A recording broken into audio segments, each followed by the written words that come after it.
HR 9408. Get used to hearing about it because it is the first volley in what is going to be an onslaught against full-size trucks and SUVs and pedestrian safety. Welcome back to All Cars Y'all. If you're new here, my name is John, and this video isn't a gigantic I told you so. See, about a year ago, a little bit more, I did a video saying that there's increasing journalism and activism against trucks and SUVs for pedestrian accidents. That children and bicyclists and people on crosswalks are being hit largely because of SUVs and full-size trucks and their limited visibility. And this has been going on for a while the rest of the largely industrialized world has had a decrease in pedestrian fatalities. We in the US have had an increase, and it's not because of distracted driving. It is because of our visibility and our mix of vehicles, which is trucks and SUVs. So as I predicted, a politician decided they had to get involved and they had to start improving the regulations on this. A representative from Pennsylvania has submitted HR 9408, whose official title is to amend Title 49 U.S. Code to establish certain safety standards and disclose certain information relating to pedestrians and motor vehicles and for other purposes. Now, I discovered this because NPR had an article about it with part of an interview with the representative, as a matter of fact, who used to drive a Suburban. But the point is that we have a problem in America, and it is with pedestrian fatalities. And part of that is with our vehicle mix and their weight and their size and their visibility. It's very interesting to me that in 2021, IIHS, that crash tests vehicles, for the side impact, they increased not only the frontal area, but also the weight of their test vehicle by 900 pounds to reflect the increasing weight of the vehicle fleet here in America, to more accurately represent what an average vehicle would be. So a heavier vehicle with a more square front hitting a pedestrian is substantially more fatal.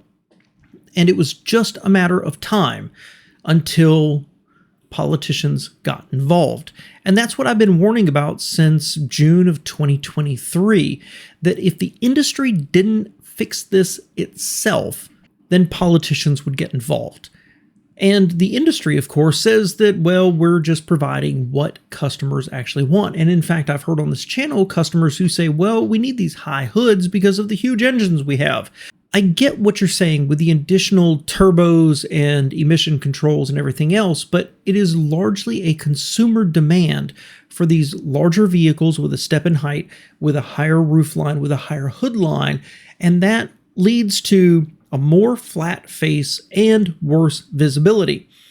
So I did a video about this was coming, and then I also did two videos where I looked at a regular everyday full-size truck and what the visibility was out of it. And it was rather scary, as a matter of fact, if you're looking at where could you see a toddler in front of it.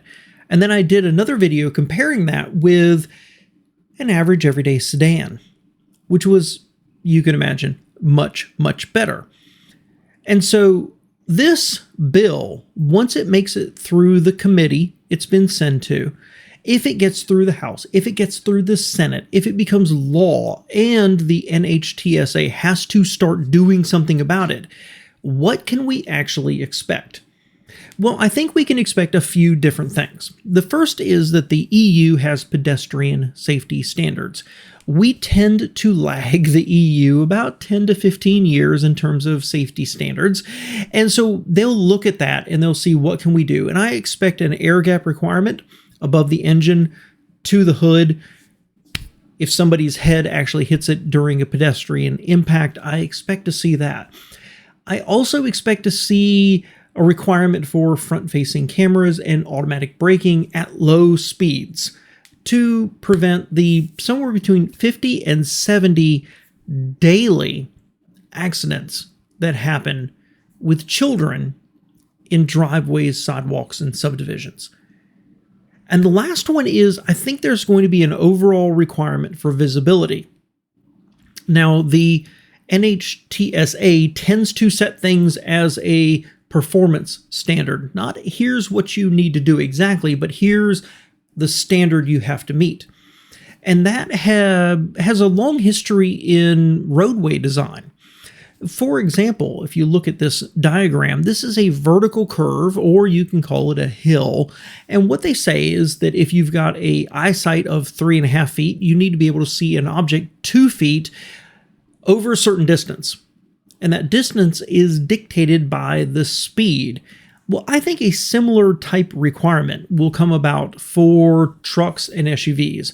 That you, if your eyesight is X, need to see a object, Y, a certain distance away.